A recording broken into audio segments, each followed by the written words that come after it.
अच्छा, ऐसे कितने बच्चे हैं जिनका फेवरेट सब्जेक्ट केमिस्ट्री है? केमिस्ट्री बड़ी बेवफा है, रात को पढ़ो सुबह को सफा है। हेलो बच्चों, कैसे हैं आप लोग? आई होप कि आप बहुत अच्छे होंगे। और आज हम पढ़ लेते हैं 12th क्लास केमिस्ट्री का एक मोस्ट इंपोर्टेंट टॉपिक है, हेनरी का नियम। यूपी में जितने पेपर सेट छपते हैं, किसी ना किसी पेपर सेट में हेनरी का नियम रखा हुआ होता है। सो हेनरी का नियम is a most important topic in this year, छोड़ना नहीं है इसको बिल्कुल भी। ठीक है, पक्के नंबर है, जहां से कंफर्म हो यार ये क्वेश्चन इंपॉर्टेंट है आने वाला, तो क्यों छोड़ना उस चीज को, क्यों भैया, है ना। चलिए साहब, मैं शुरू कर दूं बिना टाइम गवाए। हेनरी का नियम, ओके सर, ओके। हेनरी का नियम, हेनरीज लॉ, ठीक है भैया, आपने सर पढ़ा दिया, हमने पढ़ लिया है भाई। तो हेनरी का नियम कब लागू हुआ? सबसे पहला पॉइंट, ज्यादा मैं फालतू नहीं बोलने वाला हूँ आज, ठीक है, घबराओ मत। तो हेनरी का नियम कब लागू हुआ? सन 1803 में लागू हुआ, याद कर लो ठीक से कि हेनरी का नियम कब लागू करा भैया? विलियम हेनरी ने 1803 में लागू किया। चलिए साहब, सन आपको याद हो गई। कहता क्या है ये नियम? ये नियम कहता है कोल्ड ड्रिंक के बारे में। कोल्ड ड्रिंक आप सबने पी होगी। अच्छा, किसकी कोल्ड ड्रिंक फेवरेट कौन सी है? मुझे जरा कमेंट करके बताएं भैया, किसकी कोल्ड ड्रिंक कौन सी फेवरेट है। अच्छा सर, देखिए ये नियम हमसे कहता क्या है? तो कुछ नहीं कहता मेरे दोस्त, कुछ नहीं कहता। सबसे पहला पॉइंट, एक लाइन में आपको बताऊं जो बहुत काम की है। ये लाइन 100 रुपए की है, ठीक से याद कर लेना इसको।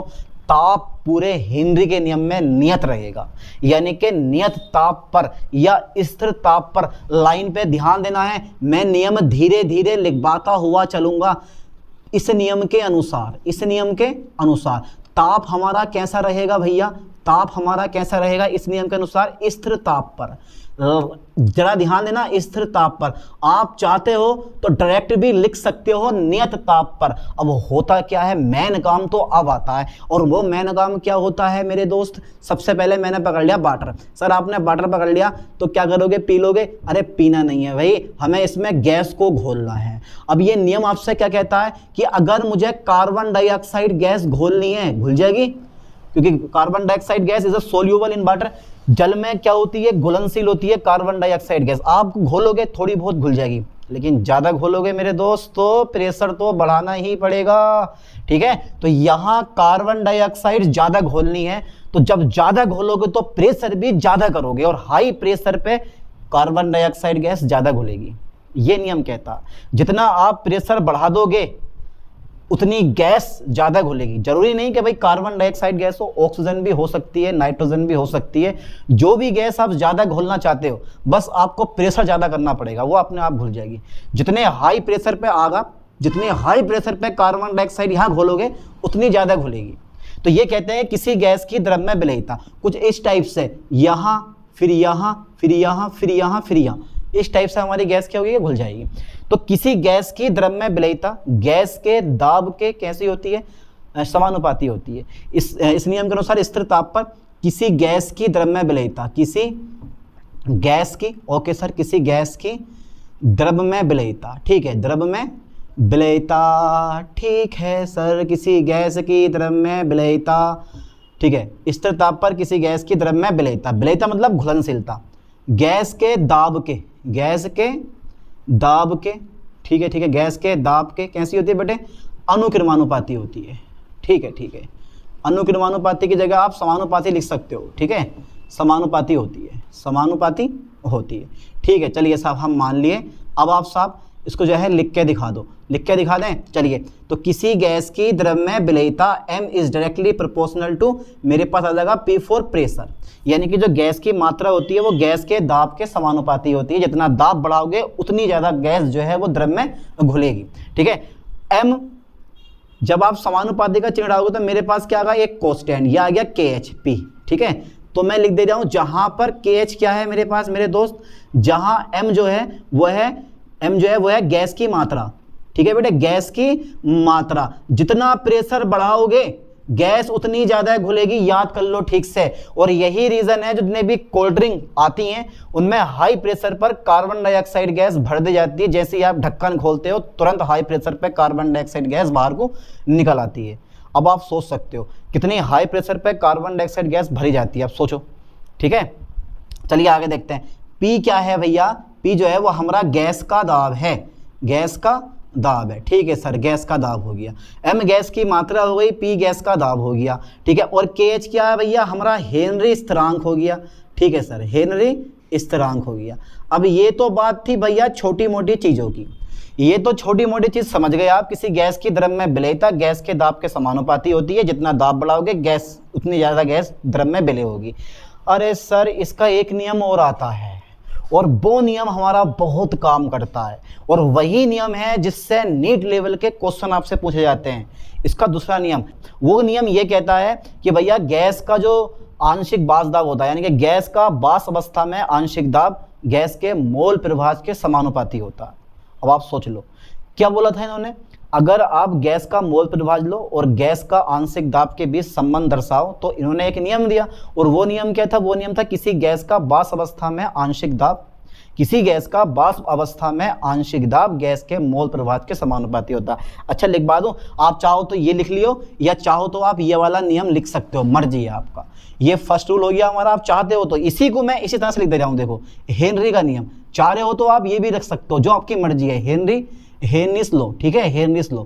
बहुत सारी बुकों में ये मिलेगा और बहुत सारी बुकों में ये वाला लॉ मिलेगा, तो दोनों नियम सेम होते हैं, कोई बदलाव नहीं है, बस थोड़ा सा कहने का तरीका अलग है इस नियम के अनुसार, ठीक है बेटे, इस नियम के अनुसार। ओके ओके सर, इस नियम के अनुसार किसी गैस का ओके, किसी गैस का वाष्प अवस्था में, ठीक है, वाष्प अवस्था में, ठीक है भैया, किसी गैस का वाष्प अवस्था में आंशिक दाब, ठीक है बेटा, आंशिक दाब, ओके, किसी गैस का वाष्प अवस्था में आंशिक दाब गैस के, ठीक है, गैस के मोल अंश या मोल प्रभाज बोल दो, गैस के मोल अंश के कैसे होता है बेटा?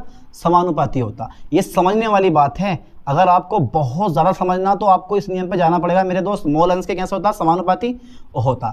अच्छा कैसे होता वो भी हम चेक करते हैं। अरे यार छोटी मोटी चीज़ें तो ऐसे समझ जाते हैं। अनुसार किसी गैस का वाष्प अवस्था में आंशिक दाब गैस के आंशिक दाब जो होता है वो गैस के मोल अंश के समानुपाती होता है। असल में ये नियम आपको कोई बताएगा नहीं, क्योंकि बहुत बड़ी चीज़ होती है ये वाली।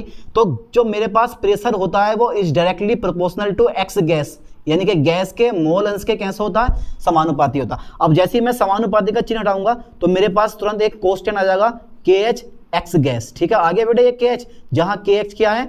पी फॉर प्रेशर लिख दे रहे हैं, जहां पर पी से क्या है? जहां पर पी से गैस का दाब हो गया, ठीक है सर, गैस का दाब हो गया, क्योंकि ये सिंबल बताने बड़े ज़रूरी होते हैं। और जो मेरे पास एक्स गैस है ये क्या है? गैस का मोल अंश हो गया। ये क्या होगा बेटे? मोल अंश किसका मोल अंश हो गया मेरे दोस्त? गैस का मोल अंश हो गया। अरे बड़ा छोटी चीज़ें होती हैं, गैस का मोल अंश हो गया। Okay okay okay okay sir, okay. अच्छा के एच क्या है यहाँ पर? के एच, अरे यार ये तो हेनरी स्थिरांक है, ये तो सबको याद होगा, बच्चे बच्चे के याद होगा, ये हेनरी स्थिरांक है भैया।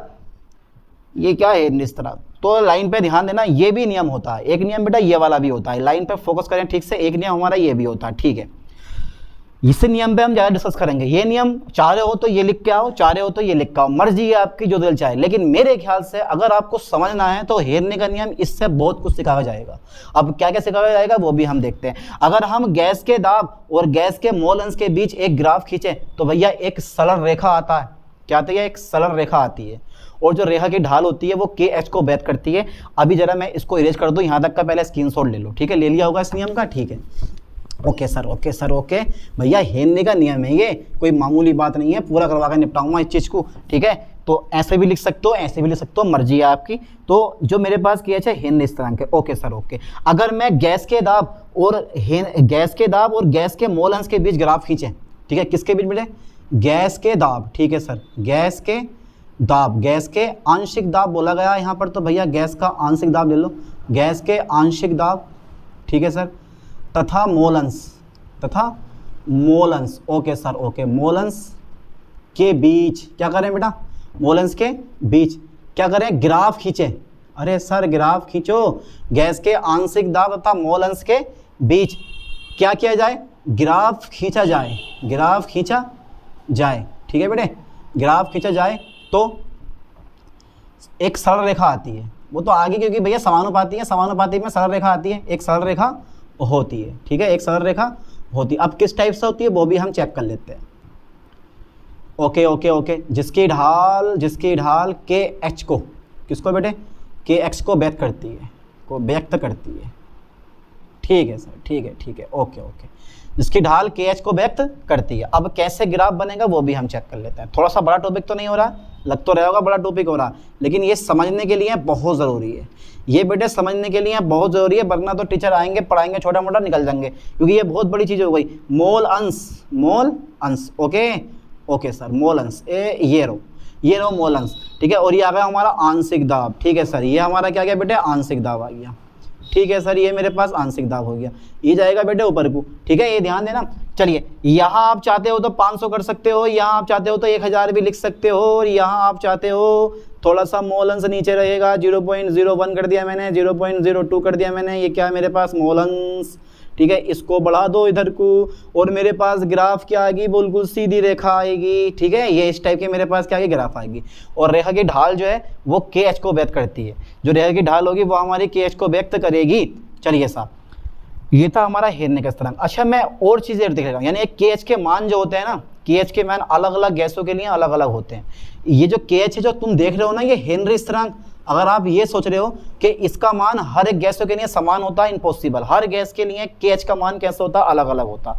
थोड़ी सी गैसें चेक कर लेते हैं और उनके मान लिखवा दे रहा हूँ टेम्परेचर पर, ठीक है। फॉर एग्जांपल देखो, यानी कि KH के मान, KH का जो मान होता है, लाइन पे फोकस करना है, मान भिन्न भिन्न गैसों के लिए भिन्न भिन्न होते हैं, भिन्न भिन्न गैसों के लिए भिन्न भिन्न होते हैं, भिन्न भिन्न गैसों, KH का मान भिन्न भिन्न गैसों के लिए कैसे होते हैं बेटे, भिन्न भिन्न होते हैं। ओके, भिन्न भिन्न होते हैं, ओके सर, मान गए। देखो गैसें कौन कौन सी हैं बेटा, हाई लेवल में है ये, ध्यान देना, गैस और मेरे पास ताप, ठीक है, और मेरे पास ताप मेरे पास केल्विन में रहेगा, और भैया मेरे पास आ जाएगा मान, ठीक है, इसका मान कितना होगा, इसका मान कितना होगा। अच्छा बेटा, गैस है, गैस में लूँगा पहले हीलियम, फिर लूँगा मैं हाइड्रोजन, फिर लूँगा मैं नाइट्रोजन, और फिर लूँगा मैं ऑक्सीजन, बस ज़्यादा नहीं। टेम्परेचर सेम रखूँगा, नॉर्मल टेम्परेचर रहेगा 298 केल्विन, 298 केल्विन, 298 केल्विन, और भैया फिर से मेरे पास 298 केल्विन, मैंने टेम्परेचर नॉर्मल रखा।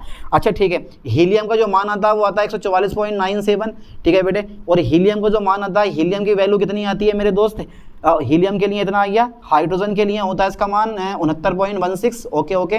और नाइट्रोजन के लिए होता है 76.48, और O2 के लिए होता है इसका मान, O2 के लिए होता है 34.86, ये इसकी वैल्यू निकल कर आ जाती है। और काई में आ गई, वो भी हम देख लेते हैं, प्रेशर है, किलोवार है, ठीक है, ऐसे रहने तो कोई दिक्कत नहीं है। वैसे तो किलोवार में आने चाहिए, मेरा मात्रक इसको ले मोल अंश में, मोल अंश कोई मात्रक होता नहीं है, तो बेटा ये किलोवार में आगा, किलोवार में आ गया, किलोवार में आ गई ये वैल्यू, ठीक है, के बार में आ गई है, किलोवार में, ठीक है। क्योंकि यहाँ पर जो मात्रा निकालोगे किसका, हेनरी स्थिरांक का, तो भाग वाला गुणा वाला काय में आ जाएगा, इधर को भाग में आ जाएगा, P/X हो जाएगा।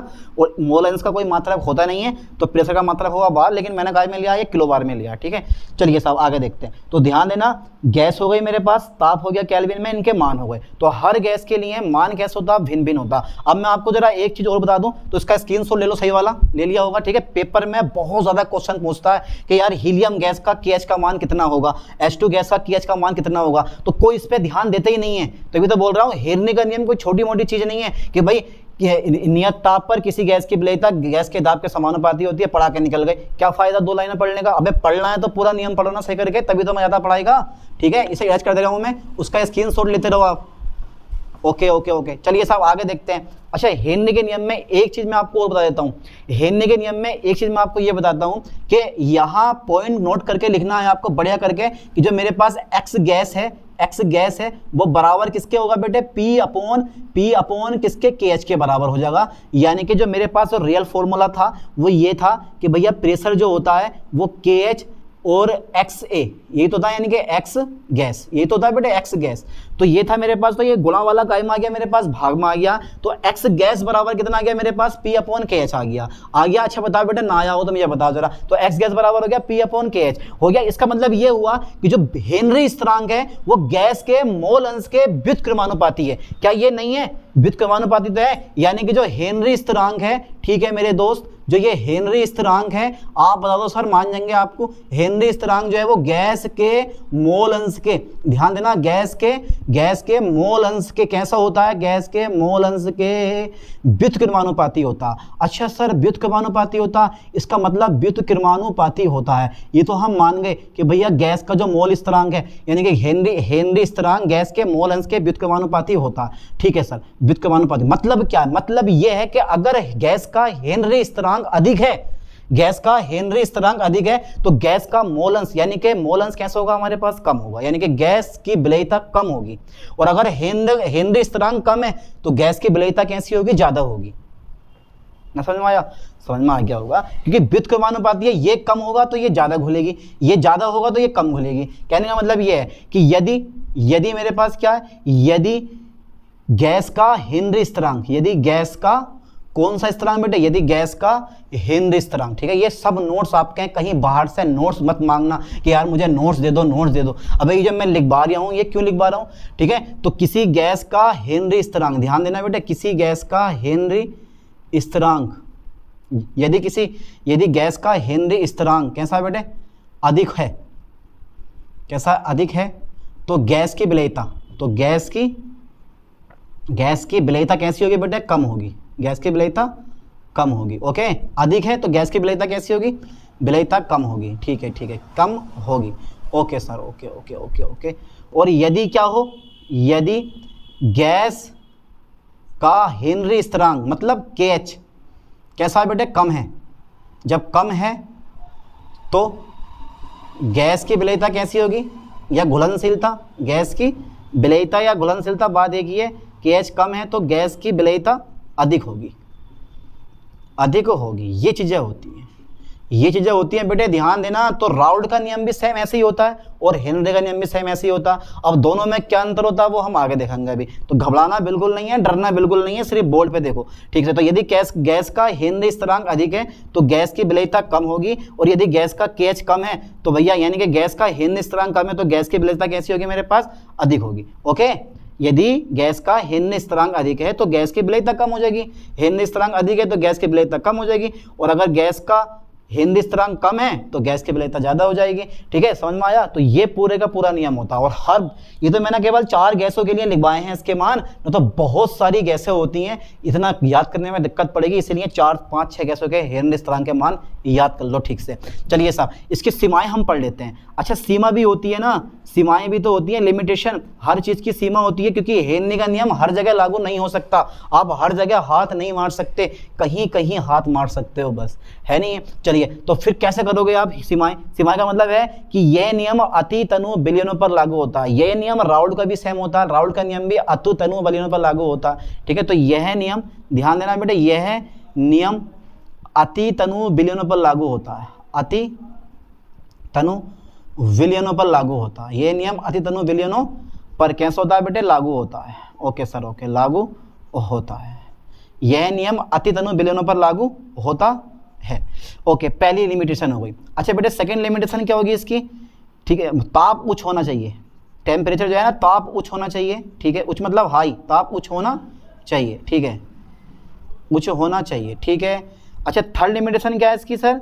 दाब कम होना चाहिए, दाब कम होना चाहिए। ठीक है सर, ठीक है, दाब कम होना चाहिए। अच्छा ठीक है, फोर्थ नंबर है मेरे पास, विलेय पदार्थ विलायक में कम हो। विलेय पदार्थ विलायक में कैसा हो, यानी विलेय पदार्थ की मात्रा विलायक में कम हो, ज़्यादा ना हो। ठीक है, विलायक में कम हो। अच्छा, एक चीज़ और देखो, ये चीज, ये वाला लिमिटेशन और ये वाली लिमिटेशन दोनों कैसी है? सेम है, क्योंकि विलयन तभी पतला होगा जब विलेय पदार्थ विलायक में कम होगा। बताओ गलत कह रहा हूं तो? यानी कि दोनों की दोनों लिमिटेशन सेम है, लेकिन अलग अलग तरह से लिख दिया गया। बात वही है कि विलेय पदार्थ की मात्रा विलायक में कम हो। ओके, तो 4 लिमिटेशन हो गई। ताप उच्च होना चाहिए, दाब कम होना चाहिए, विलेय पदार्थ की मात्रा विलायक में कम होनी चाहिए, और अति तनु विलयनों पर लागू होता। ठीक है, अब इसके ना यूजेस और पढ़ लेते हैं। 2 यूज करवाऊंगा, ज्यादा नहीं। ठीक है, 2 यूज ज्यादा नहीं। इसका स्क्रीनशॉट ले लो, बढ़िया करके ले लिया होगा इसका स्क्रीनशॉट। चलिए साहब, कटा दें इसको। ठीक है, बहुत बड़ी चीज है ये, बहुत बड़ी चीज है बेटे, सही का पढ़ो इस चीज को। ठीक है, सही करके पढ़ो इस चीज को, बहुत सिंपल चीज है, ज्यादा डिफिकल्ट भी नहीं है। ये ज्यादा डिफिकल्ट है? बताओ जरा मुझे बेटे, ज्यादा डिफिकल्ट हो तो हेनरी का नियम। हाँ भैया, हेनरी का नियम ज्यादा डिफिकल्ट हो तो मुझे बताओ, नहीं है ना? अरे इजी है। चलिए, इसके यूज और पढ़ लेते हैं। यूज का मतलब होता है हेनरी के नियम के अनुप्रयोग। ठीक है, हेनरी के नियम के अनुप्रयोग। तो पहला यूज मैं कहाँ करने वाला हूँ मेरे दोस्त? पहला यूज मैं करने वाला हूँ कोल्ड ड्रिंक में। कोल्ड ड्रिंक मतलब शीतल पेय पदार्थों में। CO2 की विलेयता बढ़ाने के लिए बोतल को, यानी कि कार्बन डाइऑक्साइड CO2 की विलेयता बढ़ाने के लिए CO2 को भरकर बोतल को कसकर बंद कर दिया जाता है। और जैसे ही आप खोलते हो तुरंत हाई प्रेशर पे गैस क्या होती है, बाहर निकलती है ना। ये रियल एक्सपेरिमेंट आप कर सकते हो। तो इसको बोलते हैं कोल्ड ड्रिंक। कोल्ड ड्रिंक का मतलब होता है शीतल पेय पदार्थ। कोल्ड मतलब शीतल और ड्रिंक मतलब पीने वाले और पदार्थ, शीतल पेय पदार्थों में, ठीक है। CO2 की विलेयता बढ़ाने के लिए, CO2 की विलेयता बढ़ाने के लिए, ओके सर, CO2 की विलेयता बढ़ाने के लिए क्या होगा सर, बढ़ाने के लिए बोतल को कसकर बंद कर दिया जाता, बोतल को कसकर बंद कर दिया जाता, बोतल को कसकर बंद कर दिया जाता है, ओके, बंद कर दिया जाता है। कहीं आपको बाहर से नोट्स की ज़रूरत नहीं है। सेकंड नंबर है इसका, ध्यान देना। देखो माउंट एवरेस्ट पर जितने भी पर्वतारोही होते हैं जब ऊपर चढ़ते हैं तो अपने साथ एक चीज़ मेन लेकर जाते हैं। वो क्या चीज़ होती है, एक सिलेंडर होता है, ऑक्सीजन गैस का सिलेंडर होता है। वो लेकर जाते हैं, नहीं लेकर जाते हैं, क्योंकि उन्हें पता है कि जितना हम ऊपर जाते रहेंगे, ऑक्सीजन तो है पृथ्वी पे, ऑक्सीजन है, ये मत सोचना कि ऊपर जाओगे ऑक्सीजन नहीं है, नीचे जाओगे ऑक्सीजन नहीं है, हर कहीं ऑक्सीजन है। लेकिन ऑक्सीजन का जो दाब है ना वो कम हो जाता है। जितना हमारी सतह पर ऑक्सीजन का दाब है और हम आसानी से ऑक्सीजन को ले रहे हैं, इतना प्रेशर ऊपर जाने पर नहीं होता, इतना प्रेशर ऊपर जाने पर नहीं होता। अगर प्रेशर कम हो जाए, मान लो भाई प्रेशर हमारा कैसे हो गया, कम हो गया। जब प्रेशर कम हो गया तो जब हम ऑक्सीजन लेंगे, जब ऑक्सीजन हम क्या करेंगे, लेंगे, प्रेशर कम हुआ, ऑक्सीजन हमारे अंदर गई और जब वो ब्लड में घुलेगी तो प्रेशर कम होने पर हमारा जो ऑक्सीजन है वो भी कम घुलेगी, ठीक है। अब जब ऑक्सीजन कम घुलेगी तो हमारी बॉडी में ऑक्सीजन की कमी हो जाएगी और एक रोग हो जाएगा, उसको बोलते हैं एनोक्सिया नामक रोग। तो जितने भी अधिक ऊंचाई वाले स्थान होते हैं, ठीक है, सब में ऑक्सीजन का दाब कम होता है, जिससे रुधिर में ऑक्सीजन की मात्रा कम हो जाती है। फलस्वरूप यहाँ के जो लोग होते हैं वो कमजोरी महसूस करते हैं और उनमें एक एनोक्सिया नामक रोग हो जाता है। ये भी यूज़ होता है इसका एक, ठीक है। सेकेंड यूज़ उसका ये होता है कि अधिक ऊंचाई वाले स्थानों पर, लाइन पे ध्यान देना है, अधिक ऊंचाई वाले स्थानों पर, ठीक है, अधिक ऊंचाई वाले स्थानों पर, ठीक है सर, ठीक है, स्थानों पर ऑक्सीजन का जो आंशिक दाब होता है, बेटे लाइन पे ध्यान देना, किसका, ऑक्सीजन का आंशिक दाब, ऑक्सीजन का आंशिक दाब, ठीक है, वो कैसा होता है, कम होता है, कम होता है। अब जब दाब कम हो गया तो भैया विलेयता भी कम हो जाएगी, जिससे रुधिर में, रुधिर मतलब ब्लड में, जिससे रुधिर में ऑक्सीजन की मात्रा कम हो जाती है, ठीक है बेटे, ऑक्सीजन की मात्रा क्या हो जाती है, कम हो जाती है, मात्रा कम हो जाती है, ओके ओके ओके, कम हो जाती है। फलस्वरूप यहाँ के लोग, फलस्वरूप यहाँ के लोग क्या करते हैं, यहाँ के लोग कमजोरी महसूस करते हैं, कमजोरी महसूस करते हैं, ठीक है, कमजोरी महसूस करते हैं, कमजोरी महसूस करते हैं, तथा इनमें एनोक्सिया, याद कर लो एक रोग का नाम है एनोक्सिया नामक रोग हो जाता है, एनोक्सिया नामक रोग हो जाता है, रोग हो जाता है, ठीक है। बस तो हेरने का नियम भी हो गया, उनके यूज़ भी हो गए, प्रेशर बढ़ाओ गैस ज़्यादा घुलेगी, प्रेशर कम करो गैस कम घुलेगी। जितने भी अधिक ऊंचाई वाले स्थान होते हैं ऑक्सीजन भरपूर होती है पर दाब कैसा होता है, कम होता है, जैसे रुधिर में ब्लड कम घुलता है और हमारी बॉडी में ऑक्सीजन की कमी हो जाती है, एक रोग हो जाता है, इसको हम बोलते हैं एनोक्सिया नामक रोग। ऐसे ही तुम्हारे पास जो गोताखोर होते हैं वहाँ भी हम ये नियम लागू होता है, गोताखोरों के लिए भी ये नियम लागू होता है। चलिए बस दो यूज़ बहुत हैं इसके, तो समझ में आया कितना बड़ा नियम हो गया आपका, ज़्यादा बड़ा ना हुआ, आराम से याद करोगे, कवर करोगे, समझ जाओगे, क्योंकि यह हाई लेवल का नियम है, समझ में आना चाहिए आप लोगों को, सिंपल सा नियम है, ठीक है। चलिए साहब मिलते हैं ऐसे ही नई टॉपिक में नई वीडियो के साथ, थैंक्स।